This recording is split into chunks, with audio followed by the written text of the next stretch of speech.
Welcome to the Taken Hour Bedtime Stories.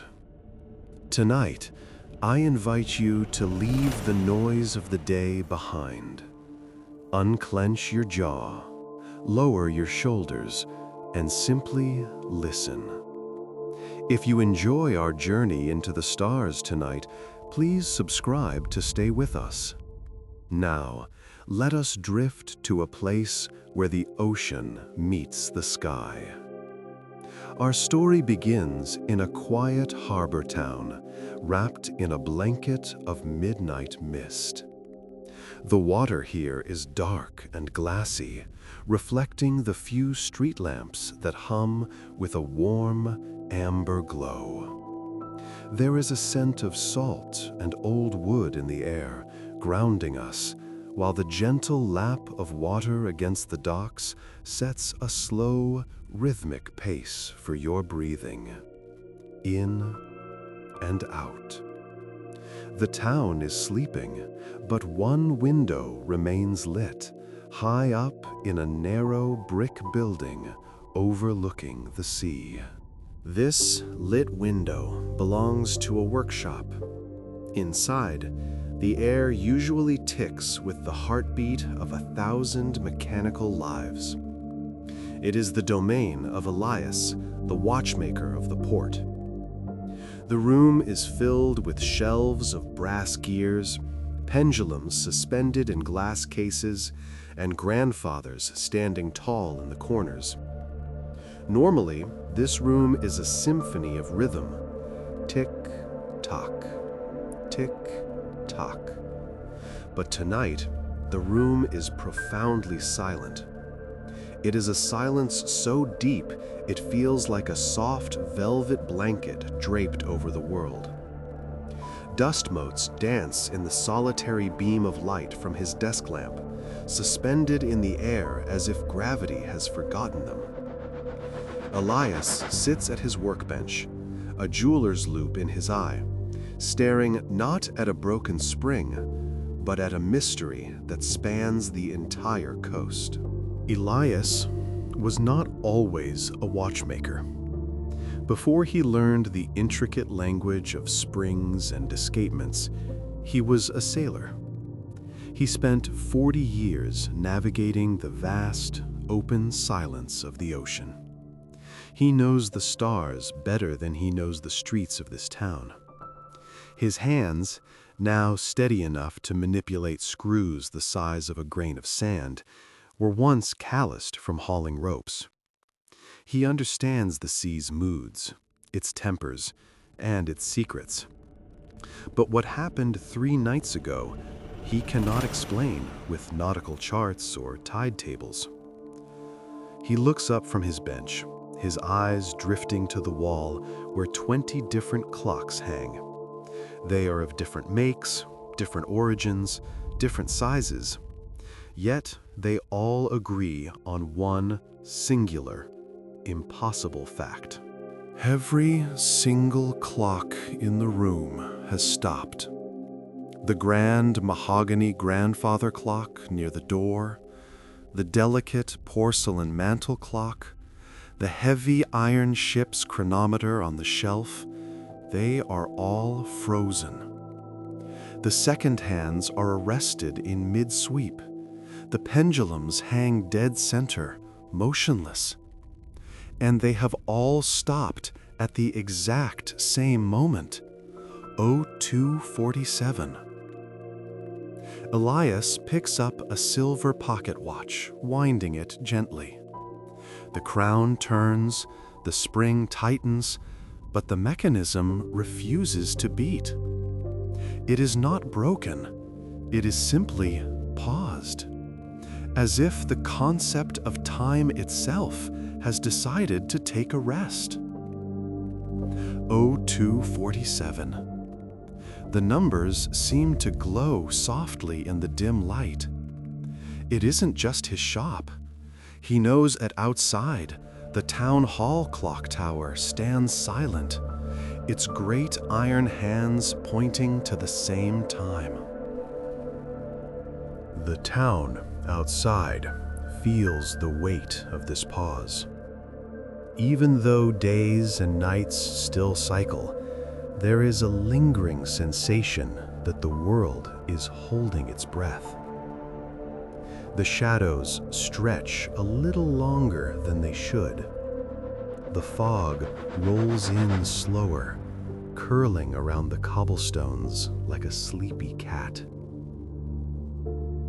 Elias remembers the night it happened.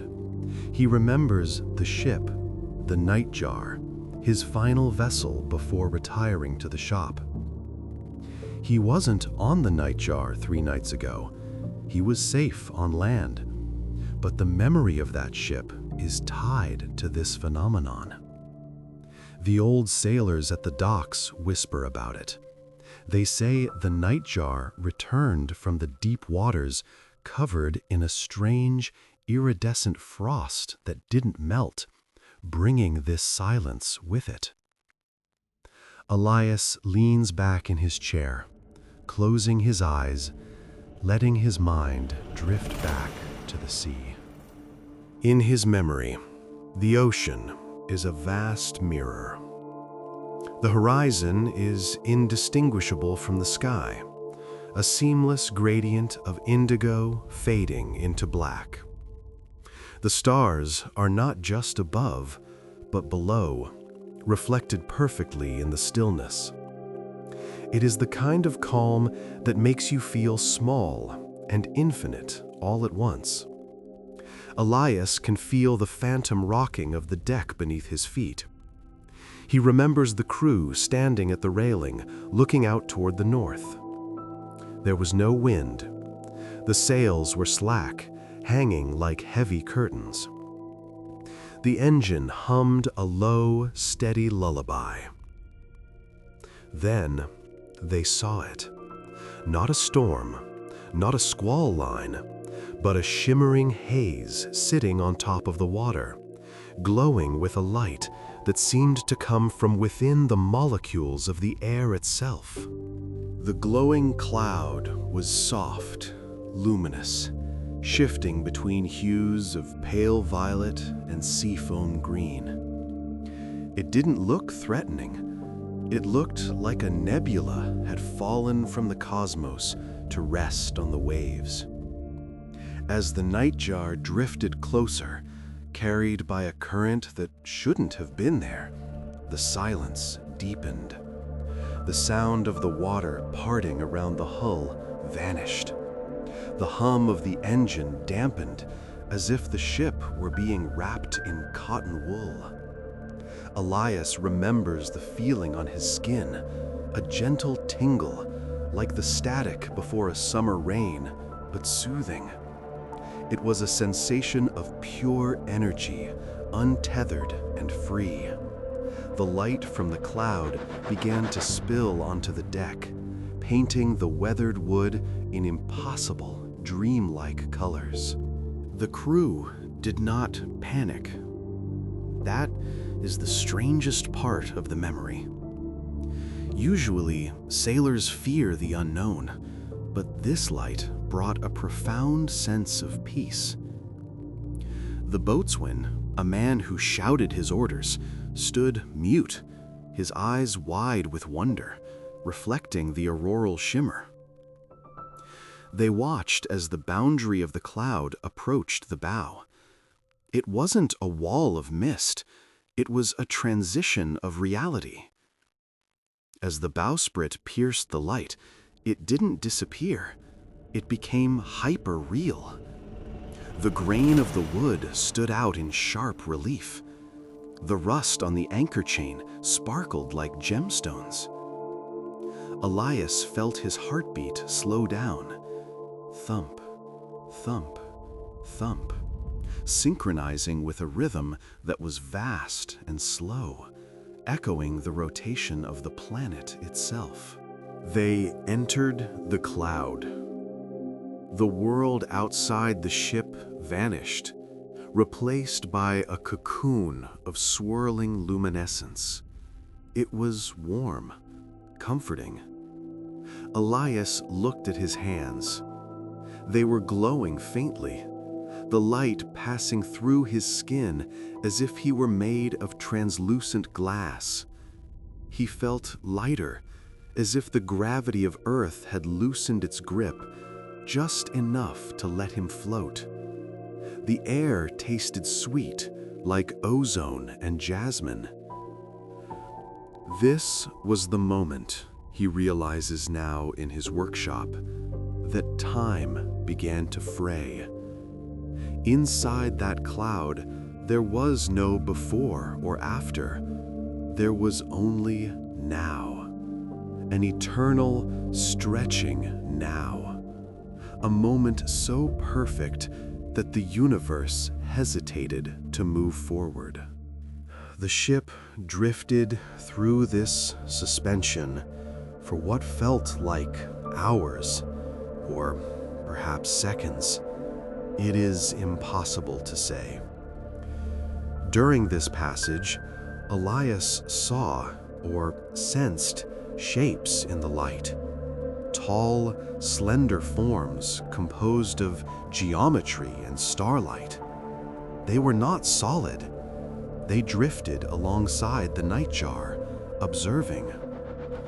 There was no fear, only a sense of being known. These visitors, these watchers of the cloud, did not speak. They communicated through a resonance in the chest, a vibration of calm assurance. They were checking the instruments of the ship, but not the compass or the wheel. They were checking the crew. They were observing the passage of human time, curiosity radiating from them like heat from a fire. Back in the workshop, Elias rubs his eyes.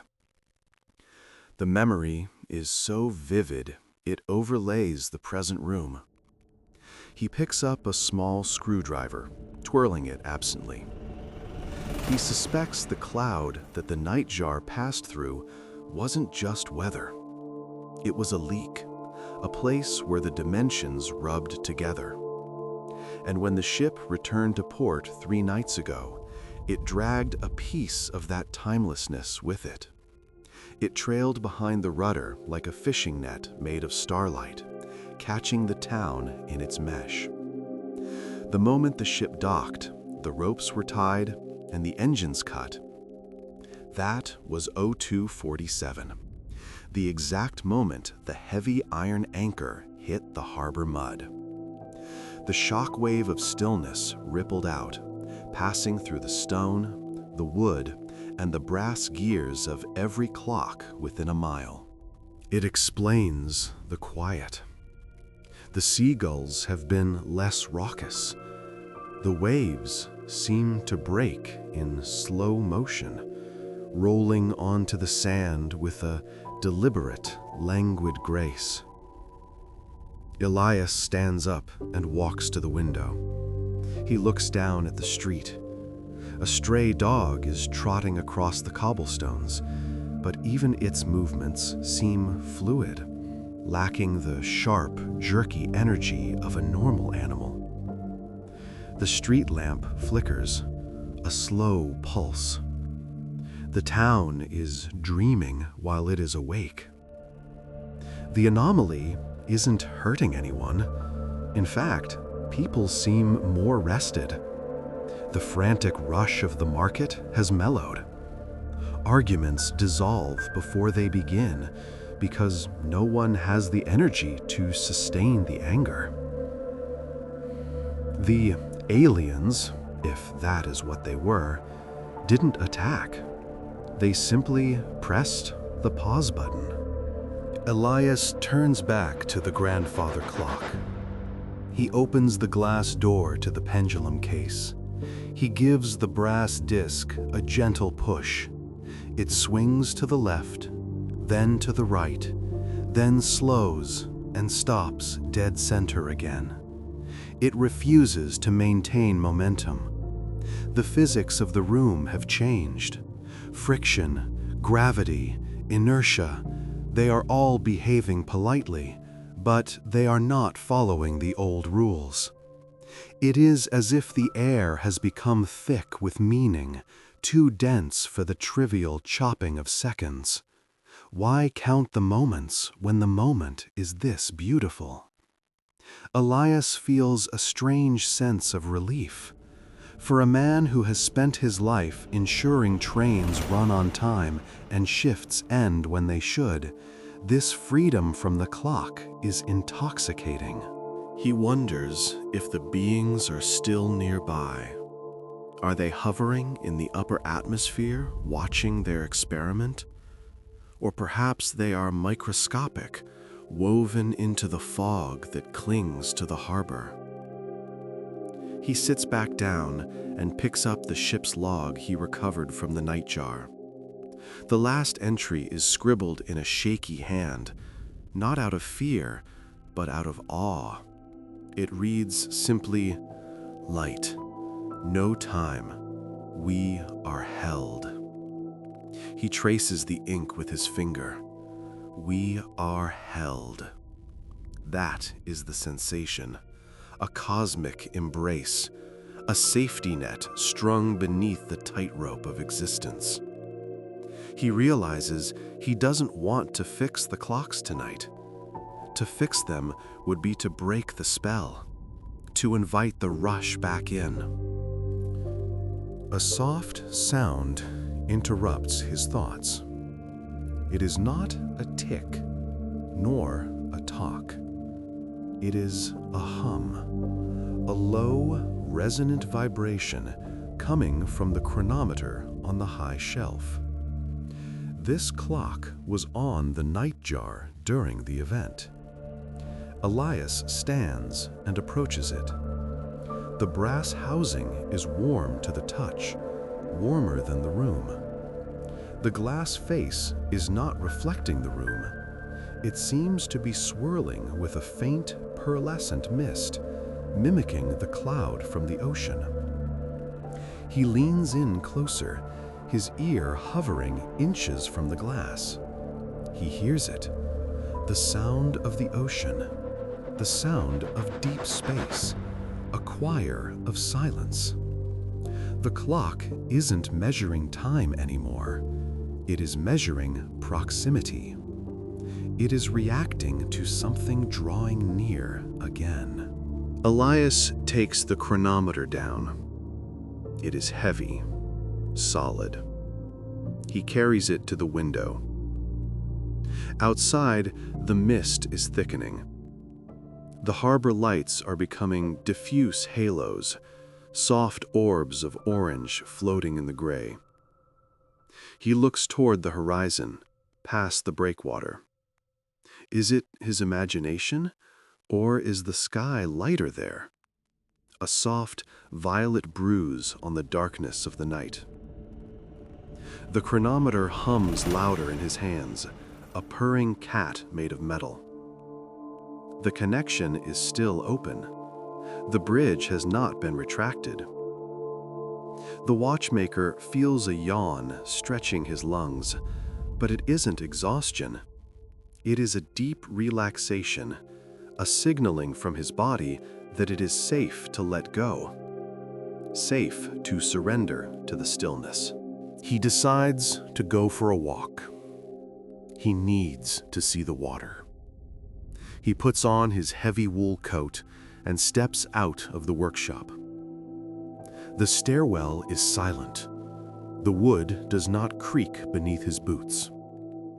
Stepping onto the street, the air is cool and damp, refreshing against his skin. The silence of the town is absolute, but it is not empty. It is full of presence. He walks toward the docks, his footsteps making no sound on the stones. He feels like a ghost, or perhaps the town is the ghost, and he is the only solid thing left. He passes the bakery, the tavern, the net mender's shed, all dark, all sleeping, all paused at 0247. A world waiting for a downbeat that never comes.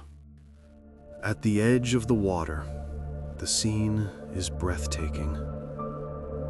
The sea is completely flat, like a sheet of obsidian. The reflection of the moon is not a shimmering path, but a perfect, unmoving circle. The nightjar is docked at the end of the pier. It sits high in the water, motionless. Elias walks down the wooden planks of the pier.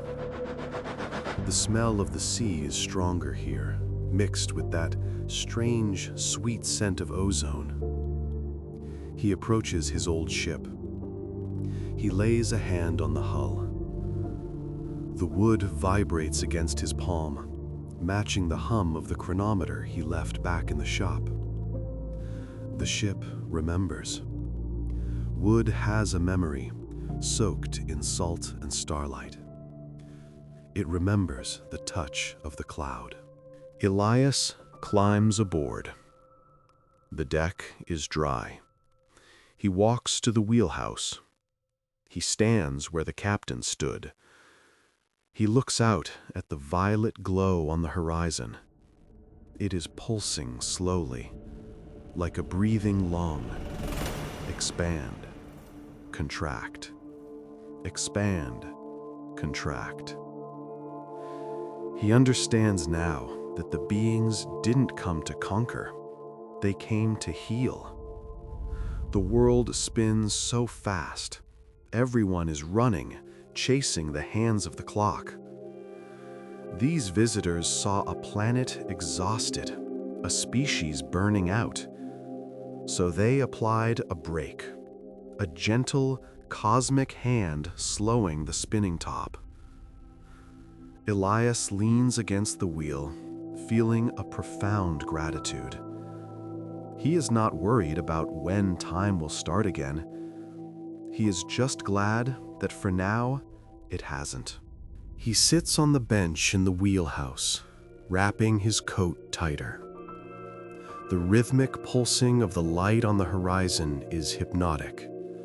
It draws the eyelids down. It slows the thoughts. There is no tomorrow to worry about, because tomorrow cannot arrive until the hands move past 0247. And they are not moving. There is only this long, luxurious night. Elias decides to rest here for a while, rocked by a phantom swell, watched over by the benevolent light. The watchmaker of the port, the guardian of seconds, closes his eyes and allows himself to be timeless. As we leave him there, drifting in the quiet, we prepare to explore deeper into this stillness in the nights to come. Elias wakes, though he isn't sure he was ever truly asleep. In this stillness, the line between waking and dreaming is as blurred as the horizon. He sits up in the wheelhouse of the nightjar. The violet light he watched earlier has drawn closer. It no longer sits on the edge of the world, but hangs over the breakwater like a sheer, luminous curtain. It ripples with the gentle motion of underwater flora, casting long, soft bands of lilac shadow across the deck. The air in the cabin has grown warmer, carrying a distinct resonance, a vibration that hums against his breastbone. It feels like the purring of a giant, invisible cat curled around the ship, keeping it safe from the cold of the open sea. He steps out onto the deck again. The silence has quality now, a texture. It is thick and rich. He looks over the railing at the water below. The harbor water has changed. It is no longer just dark liquid. It appears viscous, like heavy oil or mercury, moving in ultra-slow motion. Deep beneath the surface, faint constellations of bioluminescence are swirling. They mimic the stars above, creating a sensation of being suspended in a sphere of infinite space. Elias drops a small splinter of wood from the railing. It takes a long time to fall, drifting down like a feather, and when it touches the water, it doesn't splash. It simply merges, sending out a single, perfect ring of light that expands casually outward. Elias leaves the ship, walking back down the pier. The wood beneath his feet feels spongy, resilient, as if the decay of years is reversing. He notices the rusty iron cleat where the ship is tied. The rust is flaking off, not falling to the ground, but dissolving into dust that floats upward, leaving fresh, dark metal underneath. The phenomenon is not just pausing time, it is rewinding the wear and tear of existence. It is a restoration. He pauses to watch a seagull suspended in mid-flight near a lamppost. Its wings are spread, feathers distinct and glossy. It isn't stuck, it is gliding on a current of air so slow it takes an eternity to move an inch. Its eyes are calm, reflecting the street lamp. He turns down a narrow alleyway that leads back toward the town square. The brick walls on either side seem to be breathing, expanding and contracting microscopically. He passes the back window of the bakery. The ovens are cold, but a warm, golden light emanates from within. He peers through the glass. The dough left on the wooden tables is rising. It has risen over the bowls, spilling onto the table in soft, cloud-like mounds. But it doesn't look messy. It looks abundant. Particles of flour hang in the air, catching the light like diamond dust. The scene is a still life painting come to life, a celebration of pause. The yeast is working at its own cosmic pace, unhurried by the morning rush. Elias reaches the town square. The statue of the town's founder, usually a grim figure of bronze, looks softer tonight. The patina of age glows with a verdigris luminescence. The shadows in the square are not black. They are deep, rich blues and indigos, and they seem to detach slightly from the objects casting them. A bench's shadow floats an inch above the cobblestones. It is a playful defiance of physics. Elias sits on the bench, the real one, and leans back. He looks up at the clock tower. The hands are still locked at 0247, but now he notices something new. The face of the clock is becoming translucent. Through the numbers, he can see the gears inside, glowing with that same violet energy from the horizon. The gears in the tower are not moving, but they are shifting. Their edges are blurring, transforming from sharp brass teeth into something fluid. It looks as if the mechanism is melting into light. Elias realizes that the concept of measuring is dissolving. Why measure the duration of a dream? The town is being liberated from the grid of minutes and hours. A soft breeze touches his face. It smells of ozone and old paper, the scent of the library, the scent of stories. He closes his eyes and listens. He can hear the town sleeping, not snoring or shifting, but the collective hum of hundreds of minds at rest, their dreams weaving together into a single protective blanket over the roofs. Elias returns to his shop, climbing the stairs with a newfound ease in his knees. He enters the workshop and locks the door, though there is no need for locks tonight. The room is exactly as he left it, yet entirely different. He walks to his workbench where an hourglass sits. He had turned it over right before he left. Normally, the sand would have run out in an hour. He looks closely. The sand is not falling. It is hovering in the center of the glass bulb. Individual grains are suspended, caught in a delicate updraft of gravity. Some grains are slowly, lazily drifting upward, returning to the top chamber. Time is not just stopped, it is being given back. He sits in his leather chair, the leather creaking softly, a sound that feels incredibly loud in the quiet. He watches the floating sand. He begins to understand the watchers, the beings from the cloud. They are not here to observe us like insects in a jar. They are more like gardeners. They saw a wilting garden, parched by the relentless sun of progress and speed. They brought the shade. They brought the water. This is a watering hole in the desert of time. Elias feels a tightness in his chest loosen, a knot of anxiety he didn't know he was carrying, unraveling thread by thread. He is safe here. The deadline has been repealed. A soft chime sounds, but it doesn't come from any of the clocks. It comes from the air itself.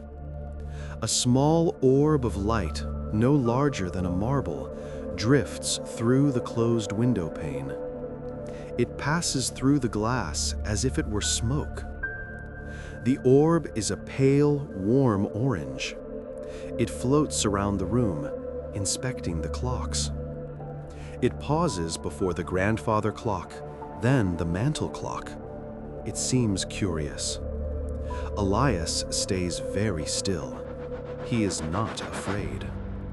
The orb drifts toward him, hovering at eye level. It pulses gently, a heartbeat of light. Elias extends a hand, palm up. The orb descends and rests on his skin. It has no weight, only a sensation of gentle warmth, like sunlight on a winter day. The orb dissolves into his skin, and with it comes a wave of clarity. It is a communication, but without words. It is a transfer of intent. Rest, it says. Repair. Wait. Images flash in Elias's mind, not his own memories, but visions of the town. He sees the foundations of the buildings knitting themselves together. He sees the trees in the park stretching their roots deep into the earth, drinking in nutrients in a hyper-efficient cycle. He sees the people in their beds, their cells regenerating, stress hormones flushing away, old injuries healing. The stillness is an incubation. The town is in a chrysalis. The orb was a messenger, assuring him that the process is working. With this new understanding, Elias looks at his own hands. They are the hands of a 70-year-old man, spotted and veined. But the tremor that has plagued him for the last year is gone. He picks up his finest tweezers, the ones he uses for the hairsprings of the smallest watches. He holds them up to the light. The tips are perfectly steady, rock solid. The healing is not just for the buildings or the trees, it is for him too. The ache in his lower back, the constant companion of his trade, has faded into a dull memory. The cloud is fixing the biological clocks as well as the mechanical ones. He feels a tear roll down his cheek, but he is smiling. He decides to work, not to fix the time, but to create something beautiful. He pulls a tray of spare parts toward him. Gears, cogs, springs, screws. In this suspended gravity, assembly is like a dance. He releases a cog, and it floats in the air before him. He places another next to it. They hang there, waiting for his touch. He begins to build a sculpture of a clock that doesn't tell time. A clock with no hands, no numbers, just a mechanism of perfect interaction. A machine that exists only to move beautifully. He works with a fluidity he hasn't felt in decades, his mind quiet, his focus absolute. The workshop becomes a temple of creation. As he works, the room seems to expand. The walls recede into shadow, and the ceiling feels like it has opened up to the night sky, though he knows the roof is still there. He is building a solar system of brass. The main gear rotates slowly, driving smaller planetary gears around it. Without friction, the movement is silent and perpetual. He realizes this is what the universe looks like to the watchers, a complex, beautiful mechanism that doesn't need to be rushed. It just needs to turn. Click, slide, rotate. The rhythm of the universe is not a ticking clock. It is a flowing river. Elias loses himself in the flow. Time passes, or he doesn't. Eventually, Elias sets his tools down. The sculpture floats above his desk, a rotating galaxy of metal. It is finished. He leans back, feeling rested. He looks out the window again. The fog has lifted slightly, revealing more of the town. The street lamps are dimmer now, overpowered by the ambient glow of the phenomenon. The light from the horizon has spread, tinting the sky in shades of lavender and apricot. It looks like an eternal dawn, a sunrise that is frozen in its most beautiful moment, just before the sun breaks the horizon, a permanent state of becoming. He wonders about the others in the town. Mrs. Gable at the bakery, the old fisherman Lars, the young couple who run the bookstore. Are they awake? Or are they walking through their own versions of this piece? He suspects that some, like him, the night owls, the solitary souls, might be awake to witness this. Perhaps they are sitting in their own windows, watching the violet sky, feeling the healing hum in their bones. It is a secret club of the sleepless, finally finding rest in the waking world. He feels a kinship with them, a silent bond forged in the quiet of the taken hour. The atmosphere shifts again. The hum deepens. The floating sand in the hourglass begins to swirl, forming a tiny vortex. The sculpture Elias built speeds up slightly, its rotation becoming more energetic. Something is changing. The visitors are adjusting the settings. Elias stands and walks to the window. The violet curtain over the sea is pulsing faster. It is preparing to move. Not to leave, but to transition. The heavy, liquid feeling of the air lightens. Gravity begins to reassert itself, very gently. The dust motes that were frozen start to drift downward, millimeter by millimeter. The magic is receding, or perhaps sinking deeper, becoming part of the foundation. Elias feels a pang of sadness. He does not want the noise to return. He does not want the ticking to start. But he knows that time must eventually flow. Rivers cannot be dammed forever. But he also knows that the town will not be the same. You cannot go through a chrysalis and emerge unchanged. The cracks are sealed, the hearts are rested. When the clocks start again, they will be ticking for a renewed world. He takes the floating sculpture and gently places it into a glass case. It settles onto the velvet base, gravity reclaiming it. It stops spinning. It is now just an object, a souvenir of the impossible.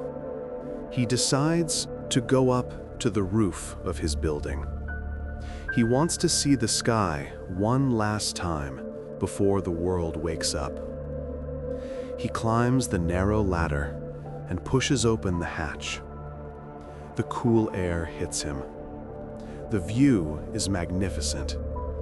The entire town is bathed in the fading violet light. To the east, the true sun is hinting at its arrival, a faint line of gold beneath the purple. The two lights mix, the alien and the solar, creating a color that has no name, a color of transition. Elias breathes it in. He feels energized, younger, ready. He stands by the chimney, a lone sentinel on the rooftop of the world. As he watches, the violet cloud over the ocean begins to dissipate. It doesn't blow away. It fades into transparency, revealing the familiar gray-blue line of the sea. The bioluminescence in the water dims. The viscosity returns to normal liquid. The seagulls on the rooftops shift their wings. A single chirp breaks the silence, then another. The spell is lifting. The watchers are withdrawing, their work done. They leave no footprints, no monuments, only the silent knitting of bone and stone. Elias whispers a thank you to the fading stars. He checks his pocket watch. The seconds hand is still. He holds the watch in his palm. He waits. The sky brightens. The first true ray of sunlight hits the church steeple. And then, with a sound like a collective intake of breath, the world engages. Tick. The second hand on his watch jumps forward. Tick. The town hall bell begins to toll, deep and resonant. 1, 2, 3. It is 3 a.m. 13 minutes have passed since 0247. Or perhaps a lifetime. Or perhaps an eternity. The gears in the workshop below begin to mesh. The rhythm returns. But it is a steady, calm rhythm. The frantic pace is gone. Elias smiles, closes the watch, and prepares to go down to meet the new day. Elias descends the stairs from the roof, his boots making a soft, solid sound on the wooden steps. he re-enters the workshop. The silence of the taken hour has been replaced by the familiar chorus of ticking, but the quality of the sound has transformed. Before, it was a frantic metallic chatter, a race against entropy. Now, the ticking is rhythmic and melodious, like the steady dripping of water in a serene cave. The clocks are not just marking seconds, they are celebrating them. Elias walks to his workbench and sits. He feels a profound stillness within himself, a reservoir of calm that the return of time cannot drain. The urgency that once drove his craft has evaporated, replaced by a patient, fluid mastery. He unlocks the front door of the shop and flips the sign to open. Usually, he dreads this moment. A noise of the street, the complaints of customers with broken watches. But today, the street is greeting him with a hush. The sun is fully up now, casting long, crisp shadows across the cobblestones. The light has a crystalline quality, washing over the town with a clarity that makes everything look high definition. The brickwork of the building across the street, usually dull with soot, glows a warm, vibrant red. It is as if the world has been scrubbed clean, the lens of reality wiped free of grime. Elias leans against the doorframe, breathing in the air. It tastes of rain and renewal. Slowly, the town begins to populate. Doors open, shutters are pushed back. But the movement is different. There is no rushing. Mrs. Higgins, the florist, steps out to arrange her buckets. Usually, she moves with a frantic energy, checking her watch. Today, she moves with a slow, deliberate grace, pausing to smell a bundle of lilies. She looks up and catches Elias's eye. She smiles, a genuine, relaxed smile that reaches her eyes. There is no fatigue in her face. The dark circles are gone. She looks 10 years younger, her skin radiant. She doesn't wave, she simply nods, a silent acknowledgement of the shared miracle. They both know something happened, even if they don't have the words for it. Elias decides to take a morning walk before the day truly begins. He heads towards the bakery. The scent of bread is richer today, yeastier and sweeter. He enters the shop. The baker, a large man usually covered in flour and sweat, is leaning against the counter, looking at a tray of loaves with pure satisfaction. "Best batch I've ever made, Elias," the baker says softly. The dough, it just wanted to rise. It felt like the yeast was singing. Elias buys a loaf. It is warm and heavy. The crust is a perfect golden mahogany. Even the food has benefited from the pause. It has been allowed to become its best self, without the pressure of the clock. As he walks and eats the fresh bread, Elias notices the details of the restoration. The pothole on Main Street that has tripped horses for years is gone. The stones knitted together seamlessly. The iron railing of the bridge, once pitted with rust, is smooth and black. The town hasn't just been paused, it has been healed. The visitors didn't just stop the clock, they reversed the damage of time. It is a subtle miracle. A stranger might not notice, but to those who have lived here all their lives, the changes are staggering. The town feels sturdy, resilient, as if the very foundations have been reinforced with starlight. He reaches the harbor. The water is sparkling with a brilliance that hurts the eyes in the most pleasant way. The nightjar bobs gently on the tide. The violet aura is gone, but the ship looks magnificent. The teak deck, once gray and splintered, shines with a rich, honey-colored hue. The brass fittings gleam.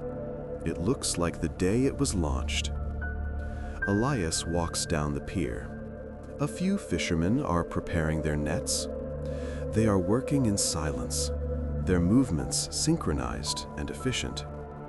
There is no shouting, no cursing at tangled lines. The nets seem to untangle themselves under their hands. The ocean, usually a source of unpredictable danger, feels like a cooperative partner today. Elias returns to his shop. He sits at his bench and picks up a wristwatch that was left for repair a week ago. The mainspring was snapped. He opens the case back. To his astonishment, the spring is whole. The metal has fused back together, leaving not even a scar. He checks another watch, a jammed gear train. It spins freely. He checks a third. It is ticking perfectly. He realizes with a start that he has no work to do. The repair initiated by the cloud has fixed every mechanical device in the radius. His job as a fixer is obsolete for the moment. He is now simply a custodian of perfect machines. Instead of panic, he feels liberation. If the watches don't need fixing, he is free to create. He pulls out a sketch pad. He begins to draw a design for a new kind of clock, one that doesn't mark the hours 1 through 12, but instead marks the phases of the day: waking, doing, resting, dreaming. A clock based on natural rhythms rather than artificial segments. His pencil moves fluidly across the paper. The lines are sure and bold. He is designing a monument to the experience they all shared, a reminder to never let the time become a cage again.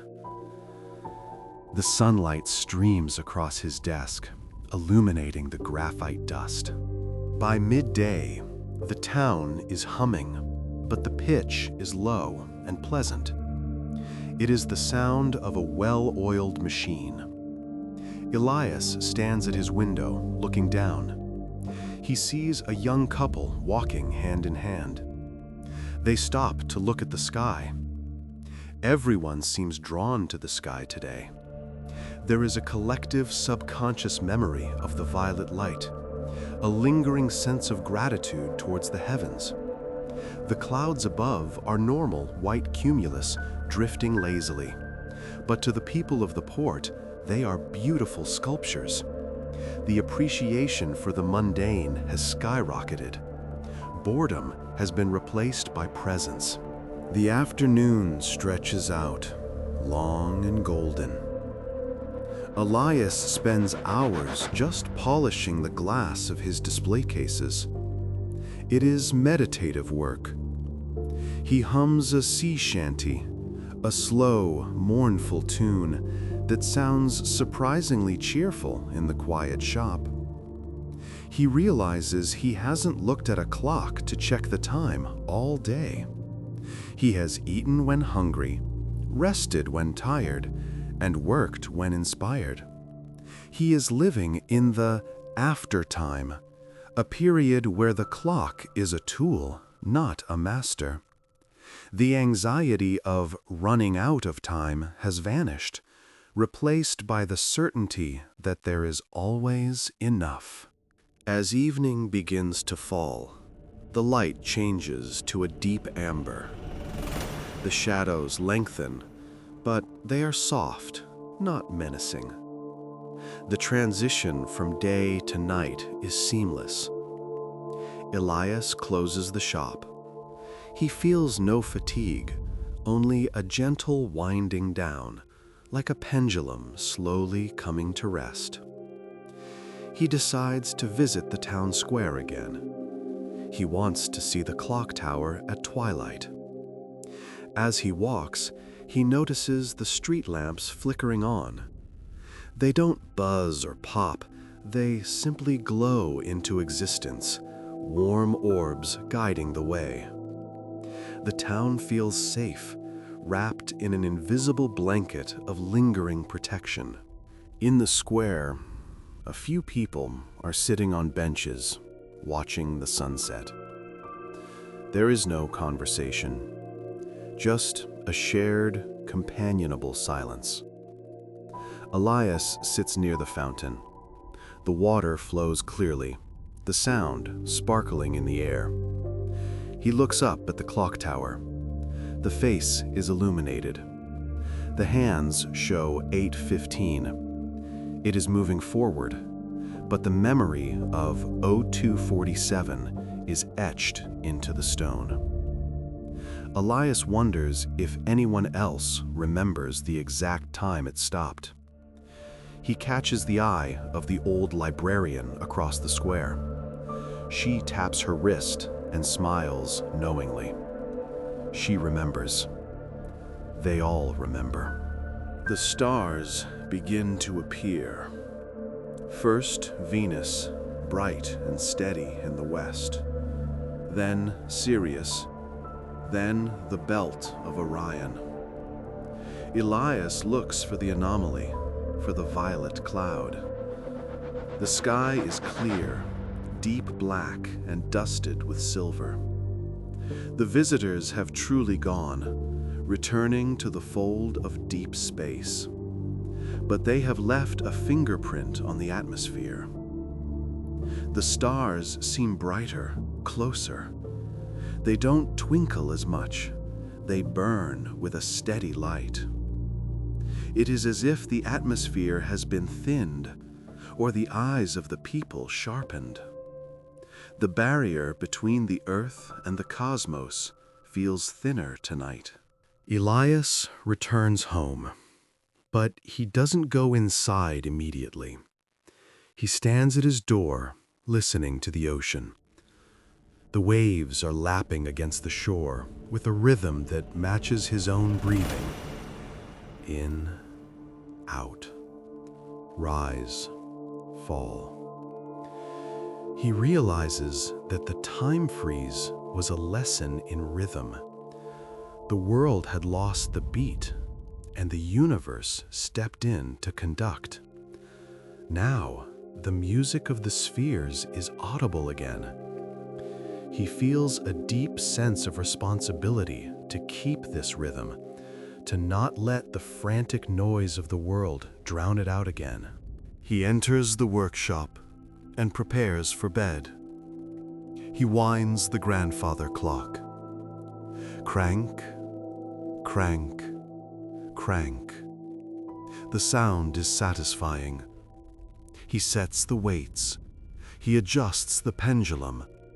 He is setting the heartbeat of his home. He goes to the small kitchen in the back and makes a cup of tea. Steam rises from the mug, curling in the dim light. He sits in his armchair, the tea warming his hands. The events of the past few days feel like a dream, but the physical evidence, the fixed watches, the healed town, proves it was real. Reality is far more malleable than he ever thought. He thinks about the concept of saved time. Where did the lost hours go? They weren't lost. They were stepped over. The world simply skipped a beat in the timeline. Elias closes his eyes. He can still feel the sensation of the violet light, the weightlessness. It is a memory he can retreat to whenever the world gets too heavy. It is a sanctuary in his mind. He knows that he will never truly be stressed again. Once you have seen the gears of the universe pause, the petty deadlines of humanity lose their power over you. The chronometer on the shelf, the one that hummed, is silent now. But it has changed. The brass has taken on a slight iridescent sheen, like oil on water. It catches the light of the lamp and splits it into a tiny spectrum. Elias decides he will never sell this clock. It will stay here, a guardian of the shop. He gets up and places it in the center of the mantel. It looks regal there, a retired veteran of a silent war. It anchors the room, a heavy, beautiful reminder of the bridge between the sea and the stars.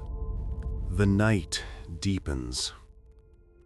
The town is fully asleep now.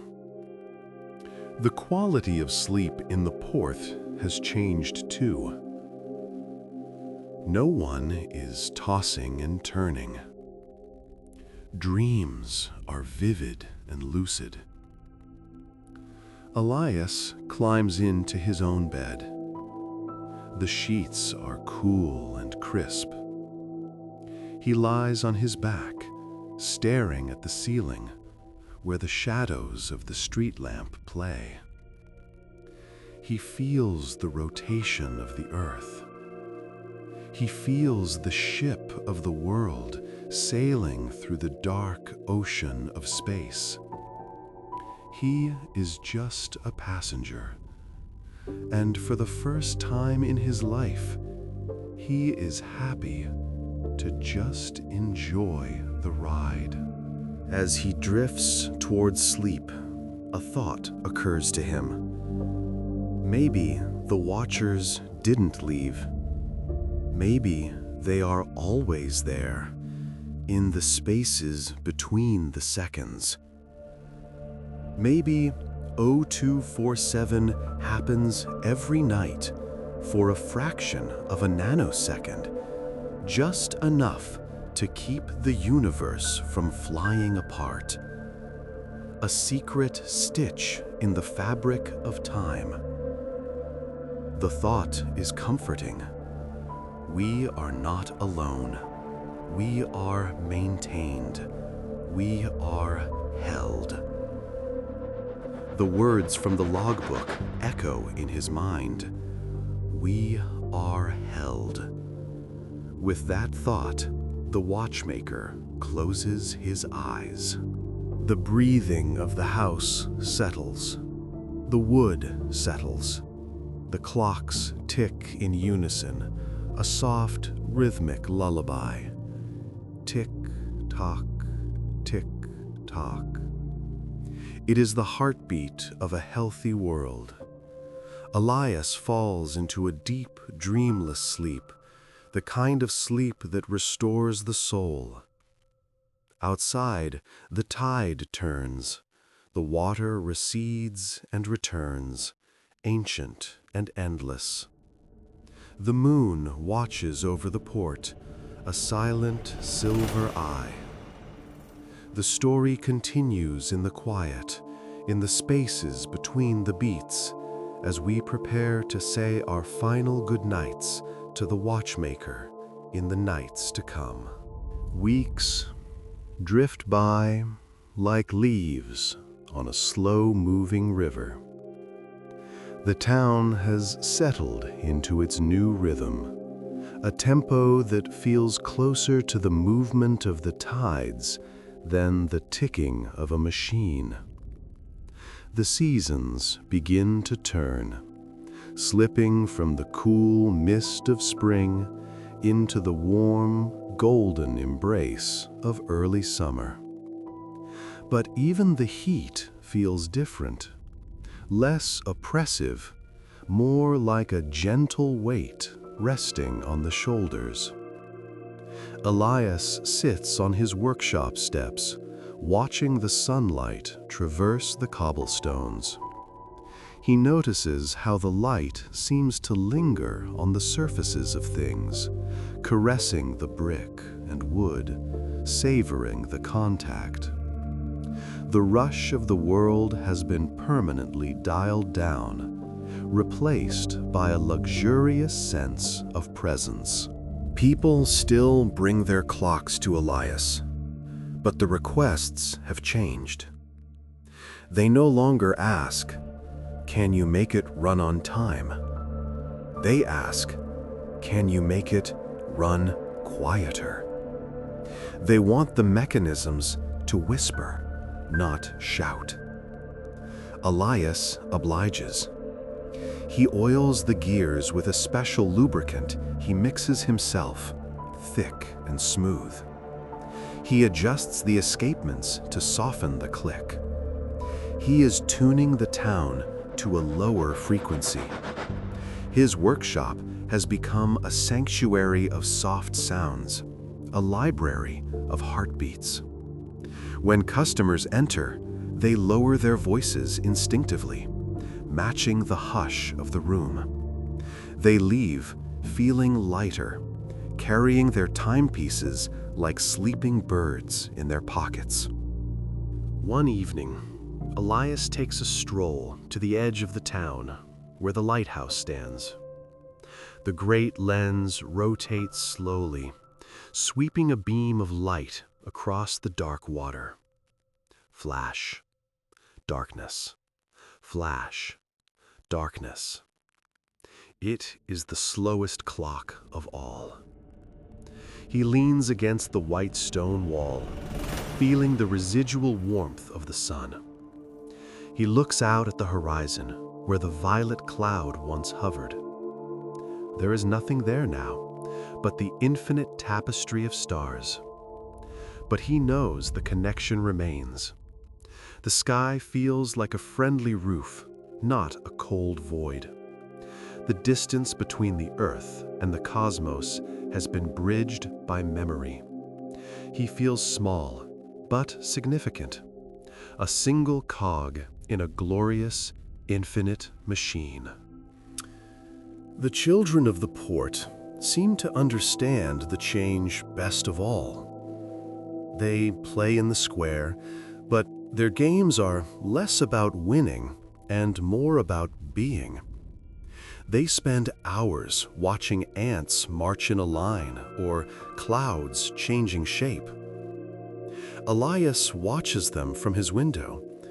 He sees a little girl spinning in circles, arms outstretched, laughing silently.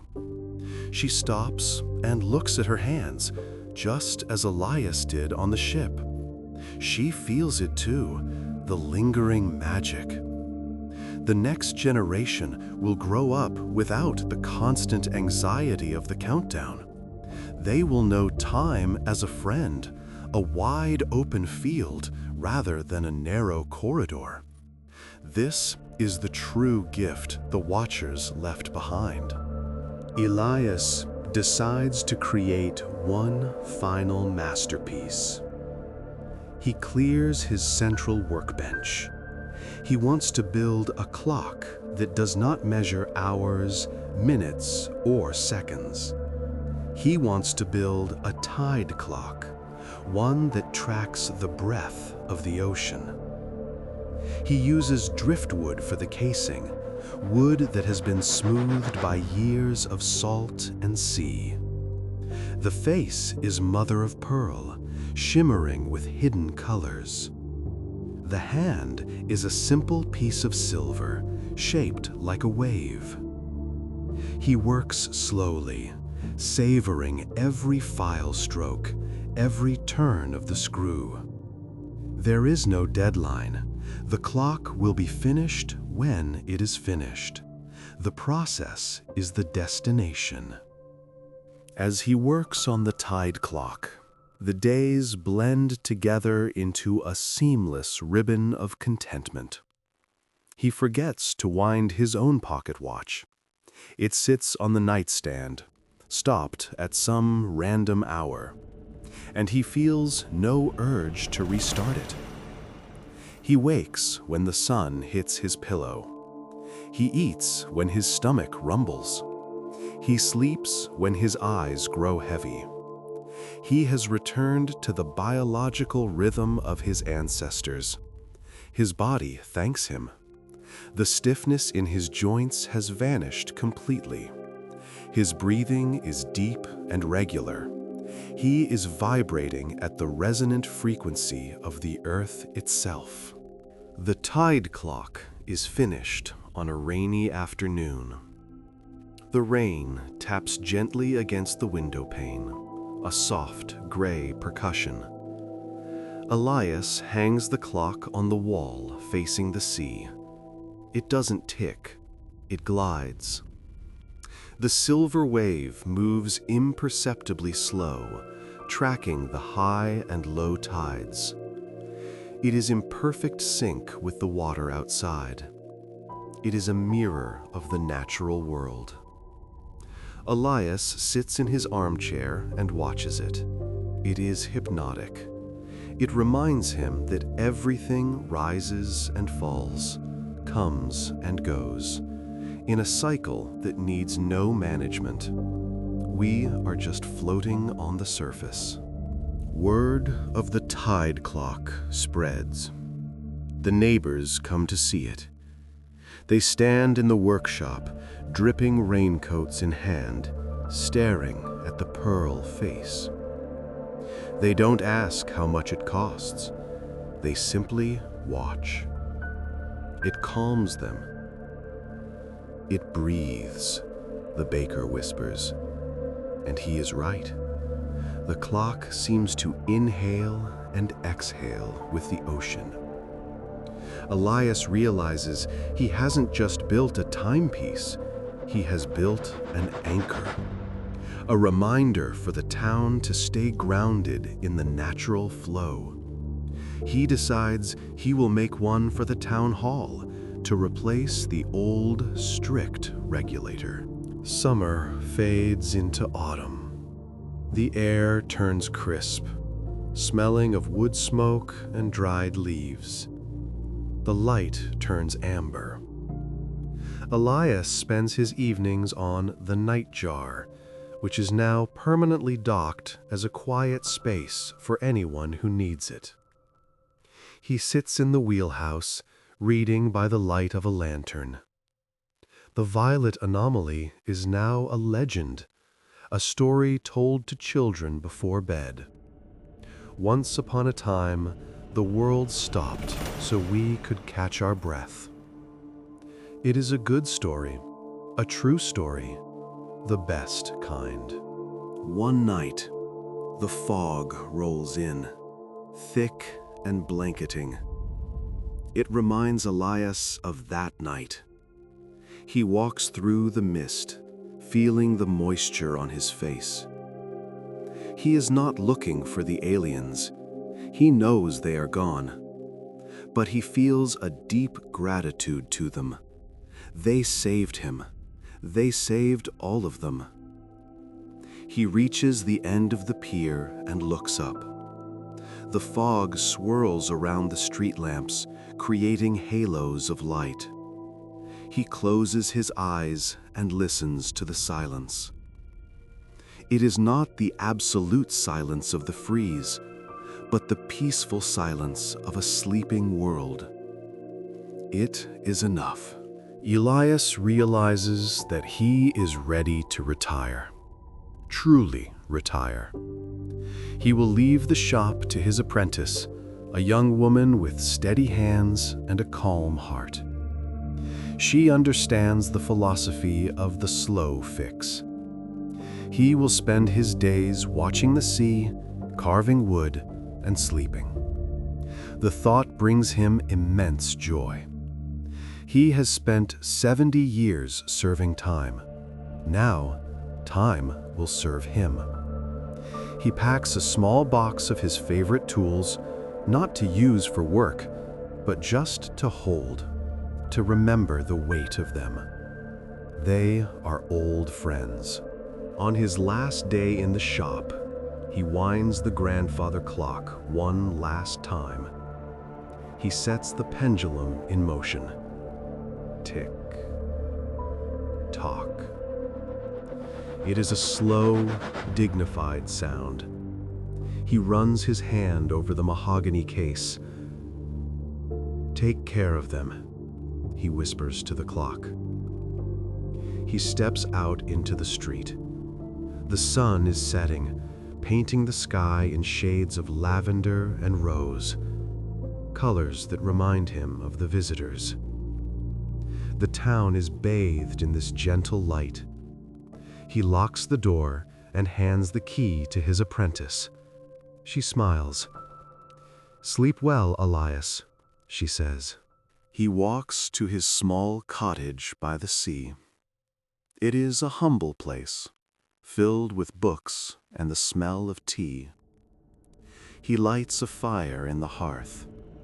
The flames dance slowly, mesmerizing in their unpredictability. He sits in his favorite chair, a heavy wool blanket over his legs. He watches the fire. He thinks about the nature of time. It is not a straight line. It is a circle, a spiral. We always return to where we started, but we are different when we arrive. He is back to the simplicity of childhood, but with the wisdom of a voyage.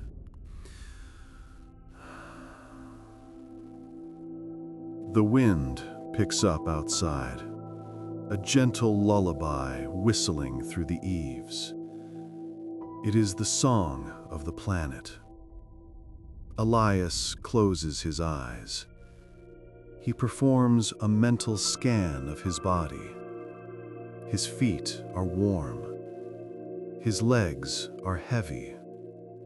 His hands are relaxed in his lap. His shoulders have dropped away from his ears. His jaw is loose. He is sinking into the chair, sinking into the moment. He lets go of the past. He lets go of the future. There is only the warmth of the fire and the sound of the wind. He remembers the sensation of floating in the violet cloud, the weightlessness. He invites that feeling back. He imagines his chair is floating, drifting up through the ceiling, up into the night sky. He is floating among the stars, held by the gentle gravity of the universe. The stars are silent guardians, watching over his rest. He is safe. He is protected. There is nothing he needs to do. No clocks to wind, no schedules to keep. He is free. The fire burns down to glowing embers, pulsing with a soft red light. It matches the rhythm of his heart. Slow, steady, calm. The house settles around him, the timbers creaking softly as they cool. It is the sound of a home that is sleeping. Elias feels a wave of drowsiness wash over him, heavy and sweet. It starts behind his eyes and spreads down his spine. It is the call of deep sleep, the kind of sleep that heals and restores. He decides it is time for bed. He moves slowly, with the grace of a man who has nowhere to be. He climbs into his bed, pulling the thick duvet up to his chin. The pillow is cool. The mattress holds him. He looks out the window one last time. The moon is high, a silent silver coin. It watches over the port, over the sleeping town, over the quiet clocks. The world is at peace. The gears of the universe are turning smoothly, silently, perfectly. Elias closes his eyes. Darkness wraps around him like soft velvet. He listens to his own breathing. In and out. In and out. He counts the breaths, not to measure them, but to ride them. 1, deeper. 2, softer. 3, drifting. The thoughts of the day dissolve like sugar in water. There is only the stillness, the expansive, infinite stillness. He is the watchmaker who no longer needs to watch. He can just be. The town outside sleeps with him. The bakery is dark. The workshop is silent. The ships in the harbor rock gently on the tide. The seagulls are tucked away in their nooks. The entire coast is breathing in unison. The anomaly may have ended, but the peace remains. It is woven into the atoms of the place. It is a sanctuary in time. And you, listening now, are part of this sanctuary. You are safe here. You are held here. And so, we leave Elias to his dreams. We leave the clocks to their soft, unhurried ticking. We leave the stars to their silent vigil. You have journeyed with us to the edge of time and back, and now you have found the quiet center. Carry this stillness with you into the dark. Let the rhythm of the ocean guide you into deep, restorative sleep. Good night, traveler. Good night, dreamer. The taken hour is over, but the peace is yours to keep. Good night.